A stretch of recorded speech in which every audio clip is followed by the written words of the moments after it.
Number 9, the checkered flag 2.4-litre V6 rear-engine Lancia Stratos of the great 1979 world champion Bjorn Valdegaard. One of the greatest rally cars of all time, which has won virtually every major rally that there is. Now, Bjorn blew his best motor in practice yesterday. Graham Warner's mechanics have done a 5-hour trip to London, put in an old engine due for a rebuild and driven back, and see how Bjorn drives it.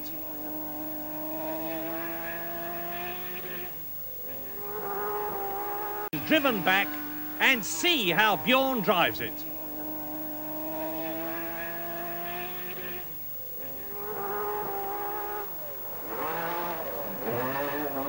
The split, 47.3, and that equals KB's fastest. Driver's eye view there. Now see the car jump the gullies. Bjorn Valdegaard is on target for the fastest run of the day so far. This tremendously experienced veteran rally driver is absolutely on top of his form today, almost at the end of the climb. Foot down. 1 minute 27.6, and that is the fastest run of the day. Valdegaard leads, KB second, and Pond is third. But this is what they've come to see, the greatest of them all. Finland's Hannu Mikkola in the sensational David Sutton prepared four-wheel drive, 330 horsepower, 5-cylinder turbocharged Audi Quattro. And there is the man at work. First in the World Cup in 1970 and winning ever since, Hannu Mikkola has won the Safari Rally, the RAC Rally 3 times, the Thousand Lakes Rally 5 times.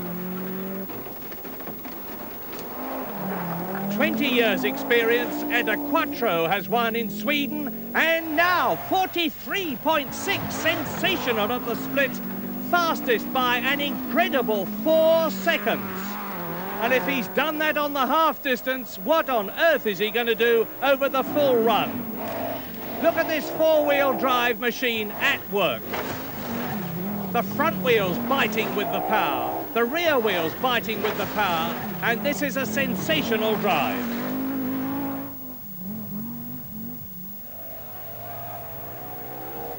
Indeed it is. 1 minute 21.2. Fastest by 6.5 seconds.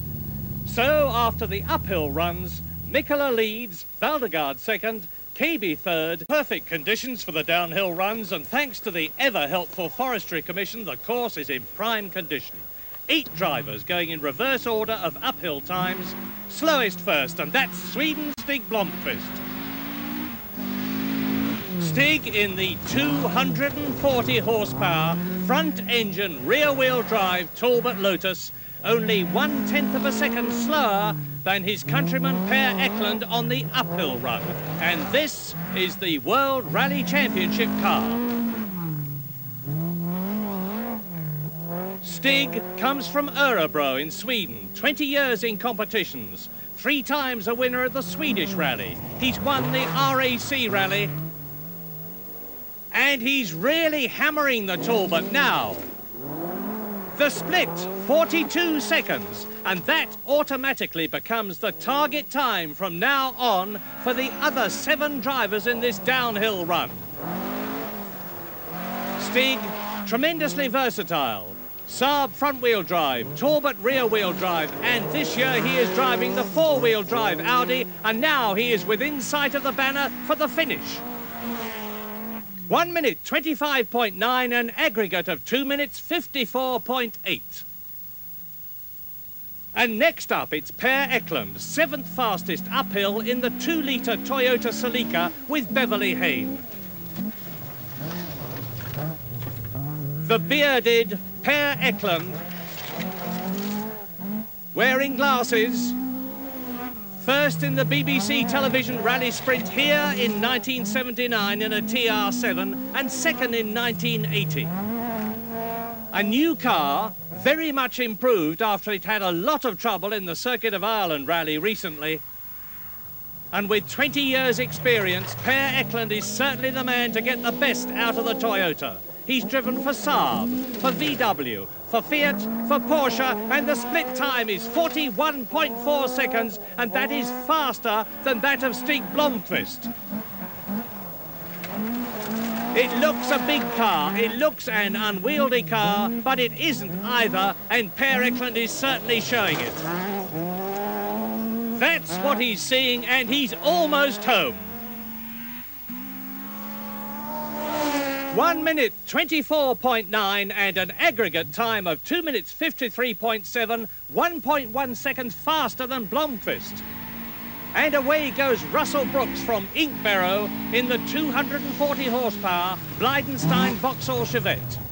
Now, this is the make and type of car which won here at Escadafid in 1980 with Pentti Auricola and last year with Tony Pond. Russell was only 6th fastest uphill, and he's got a lot to make up.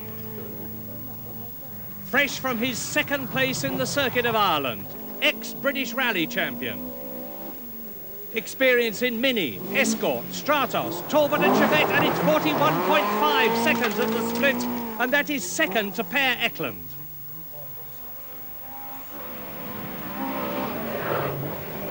Tremendously determined driver, Russell Brooks. He just never gives in.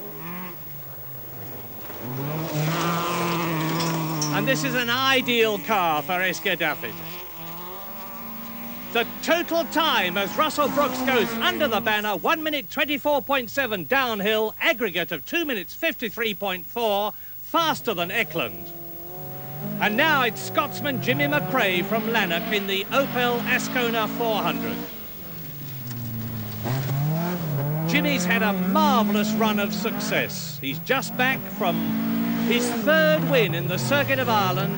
He's the Irish tarmac champion, the British champion of 1981. And see the way he deftly handles the Ascona 400. This is the car that won at Monte Carlo this year with Walter Rowe, 2nd in the Safari Rally. And now, Jimmy's on his way to Four Counties Corner, the split, 41.8, 3rd fastest to Per Eklund.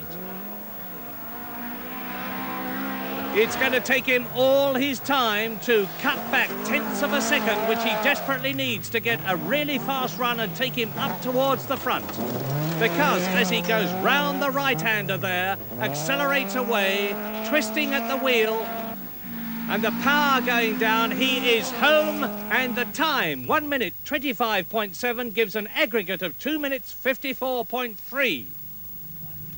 And now, the big, brutish 290 horsepower Rover V8 of Tony Pond. Alongside him, Autosport's Peter Fubister, 4th fastest on the uphill climb, and Escadavid seems like a main road to Tony Pond after the grueling Safari Rally. 1st in the Donington Rally Sprint in 1980. 1st at Escadafid last year in a Chevette, and this is a very different sort of motor car. Bigger, more powerful. But see how it goes. The split, 42.4 seconds, and surprisingly, that is the slowest we have had yet.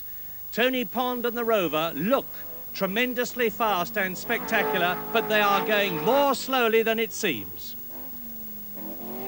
This car developed for long-distance rallies. Not really ideally suitable for Escadafid, but Tony Pond certainly isn't letting that slow him.